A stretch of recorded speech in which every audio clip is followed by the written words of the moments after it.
Il est 18 h, bonsoir à tous, voici les principales informations du jour.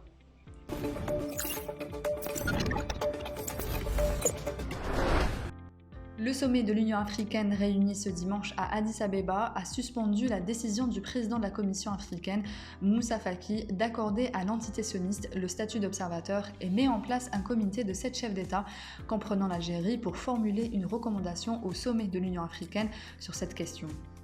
Il sera composé du président sénégalais Macky Sall, en sa qualité de président en exercice de l'Union africaine, du président de la République Abdelmadjid Tebboune, ainsi que des présidents sud-africains, rwandais, nigérians, camerounais et du président de la République démocratique du Congo.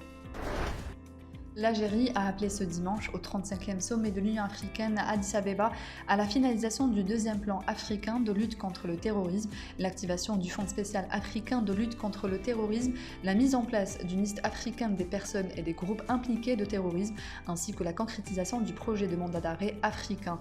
Le président Tebboune, à travers cette nouvelle vision, réitère l'engagement de l'Algérie à accompagner l'action de l'Union africaine dans le domaine de la prévention et de la lutte contre le terrorisme et l'extrémisme violent afin de préserver la paix et la stabilité et promouvoir le développement durable de notre continent. Le ministre de la Santé, Abdelrahman Ben Bouzid, s'est exprimé au sujet de l'information des 1200 médecins algériens qui s'apprêtent à partir en France.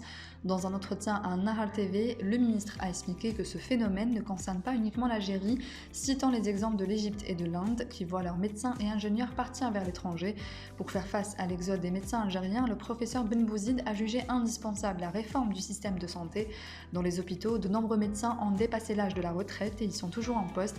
Ils ne permettent pas à la nouvelle génération de les remplacer. C'est ce qui fait que nous n'avons pas de poste pour les jeunes médecins, a-t-il détaillé en ajoutant que les médecins préfèrent le secteur privé. L'assurance contre les effets des catastrophes naturelles en Algérie, malgré son caractère obligatoire, ne couvre que 12% des biens immobiliers détenus par les particuliers, a déploré Youssef Ben Missia, président de l'Union algérienne des sociétés d'assurance et de réassurance, ce qui veut dire, a-t-il expliqué, que près de 90% des citoyens propriétaires de leur logement ne protègent pas leur habitation contre le risque CatNat. Même constat pour les commerçants et les entrepreneurs qui préfèrent, dans leur majorité, ne pas souscrire à ce produit alors qu'ils sont tenus de s'assurer contre les catastrophes naturelles, même s'ils ne détiennent pas en toute propriété leurs biens immobiliers. L'Agence d'amélioration et de développement du logement ADL a annoncé ce dimanche dans un communiqué la reprise de l'accueil des souscripteurs au programme de logement location-vente et des habitants de ces quartiers. L'ADL et ses différentes directions régionales, à savoir AG Est, AG Ouest, Ouelgla, Tialet, Sétif, Annaba et Oran, ont repris ce dimanche les rendez-vous d'accueil, a précisé l'agence. L'ADL avait suspendu la prise de rendez-vous en raison de l'augmentation des cas d'atteinte au Covid-19 parmi son personnel.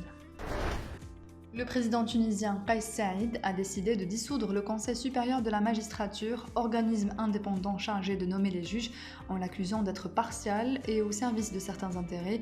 Le CSM appartient au passé à partir de ce moment, a déclaré le président dans une vidéo diffusée en pleine nuit où on le voit discuter avec différents ministres. Il y accuse cet organe constitutionnel de corruption et partialité et d'avoir ralenti certaines procédures dans les enquêtes sur les assassinats de militants de gauche survenus en 2013.